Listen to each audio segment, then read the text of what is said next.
রমজানে দিনের বেলা সব হোটেল রেস্টুরেন্ট বন্ধ রাখার আহ্বান জানিয়েছেন জামায়াত ইসলামীর আমির ডক্টর শফিকুর রহমান।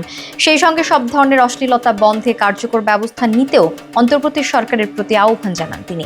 তবে জামায়াত আমিরের এমন বিবৃতিতে সমালোচনার ঝড় বইছে সামাজিক যোগাযোগ মাধ্যমগুলোতে।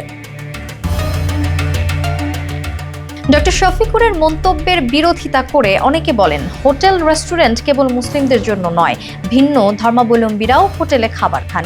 শুধু তাই নয়, অসুস্থ রোগী কিংবা খেটে খাওয়া শ্রমিকরা সংসার চালাতে হিমশিম খান বলে রমজানেও কঠোর পরিশ্রম করতে বাধ্য হন। অনেকের পক্ষেই রমজানে রোজা রাখা সম্ভব হয়ে ওঠে না। তারা স্বল্প মূল্যে ক্ষুধা নিবারণের জন্য হোটেল রেস্টুরেন্টকে বেছে নেন বলেও মন্তব্য করেন অনেকে। কাজেই রমজানে দিনের বেলা খাবারের দোকানগুলো বন্ধ রাখার আহ্বানকে একপাক্ষিক ও অমানবিক হিসেবে দেখছেন নেটিজেনরা। তাদের মতে রমজান সংযমের মাস, খাবারের দোকান খোলা বা বন্ধ রাখায় কারো সংযম বাধাগ্রস্ত হওয়ার সুযোগ নেই।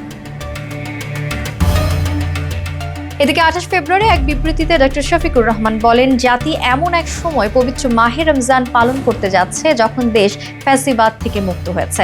দীর্ঘ 15.5 বছরের জগদ্দল পাথরের ন্যায় চেপে বসা জালিমের হাত থেকে মুক্ত হয়ে দেশের জনগণ মুক্ত বাতাসে শ্বাস নিতে পারছে। বিবৃতিতে বলা হয়, পবিত্র মাহে রমজান রহমত, মাগফিরাত ও নাজাতের সওগাত নিয়ে আমাদের সামনে সমাগত। এ মাসের শেষ 10 দিনের মধ্যে রয়েছে পবিত্র লাইলাতুল কদর। বরকতময় মহিমান্বিত এ রাত হাজার মাসের চেয়ে উত্তম। এ মাস তাকওয়া, সহনশীলতা ও পরস্পরের প্রতি সহানুভূতি প্রদর্শনের মাস।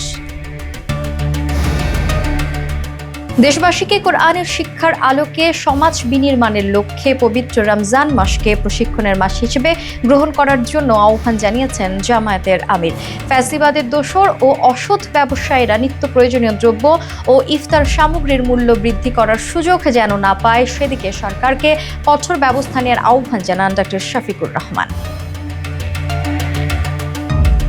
তিনি বলেন, অসৎ ব্যবসায়ীদের সকল সিন্ডিকেট ভেঙে দিতে হবে, সুষ্ঠু ও সুপরিকল্পিত বাজার ব্যবস্থাপনা গড়ে তুলতে হবে। দরিদ্র লোকরা যেন পবিত্র মাহে রমজানে সিয়াম অনায়াসে পালন করতে পারে, সেদিকে খেয়াল রাখতে হবে।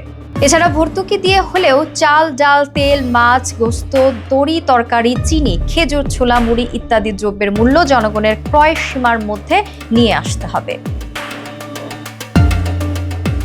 দেশের নাগরিকরা ভোটাধিকার সহ সকল মৌলিক মানবাধিকার ফিরে পাবার প্রত্যাশায় আছে উল্লেখ করে জামায়াতের আমির বলেন, পতিত স্বৈরাচারের দোসররা দেশকে অস্থিতিশীল করার পায়তারা করছে। দেশবাসীকে ঐক্যবদ্ধভাবে ফ্যাসিবাদের দোসরদের সকল চক্রান্ত ষড়যন্ত্র মোকাবেলা করতে হবে।